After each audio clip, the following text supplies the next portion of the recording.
Hello everyone, তোমাদের কার কার ভালো লাগে ঝুরঝুরে বাসন্তী পোলাও খেতে কমেন্ট বক্সে অবশ্যই জানাও। তো দেখো, সেই রেসিপিটাই তোমাদের সাথে আজকে আমি শেয়ার করব। তো আমি এখানে গোবিন্দভোগ চালটাকে ভালো করে ধুয়ে জল ঝরিয়ে শুকিয়ে নিয়েছি। তো এর মধ্যে আমি একে একে দিয়ে দেব হলুদ গুঁড়ো, লবণ, গরম মশলা গুঁড়ো, গোলমরিচ গুঁড়ো, আদা বাটা আর সামান্য পরিমাণে ঘি।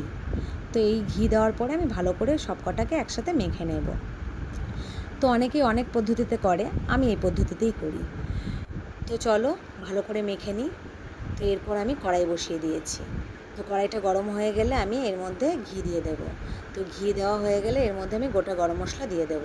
তো এই গোটা গরম মশলাটা একটু লাল লাল করে ভাজা হলে আমি চালগুলোকে ছেড়ে দেব।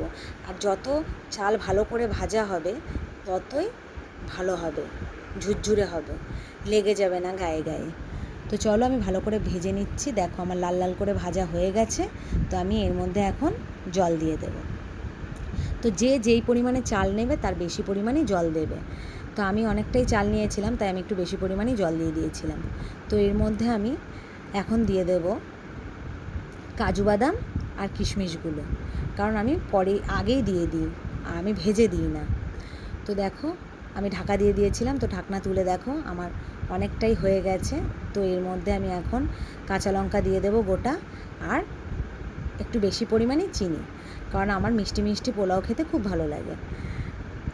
যে যার স্বাদ মতন খাবে, যে যার স্বাদ মতন নুন চিনিটা দেবে। তো দেখো আমার 70% হয়ে গেছে। তো আমি ঢেকে ঢেকেই করছি, কিছুক্ষণ নেড়ে নিচ্ছি, কিছুক্ষণ ঢেকে দিচ্ছি। তো এখন আমার পোলাও অনেকটাই রেডি হয়ে গেছে। তো তোমরা দেখতেই পারছো, এখন দেখো কতটা ঝুরঝুরে হয়েছে। তো আমি হাত দিয়েও তোমাদেরকে দেখিয়ে দিচ্ছি যে আমার পোলাওটা কতটা ঝুরঝুরে হয়েছে, দেখো।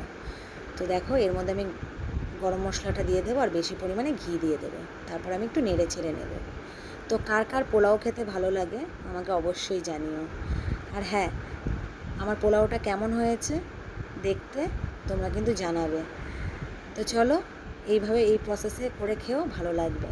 আজকের মতন টাটা, একটা লাইক কমেন্ট করে যেও।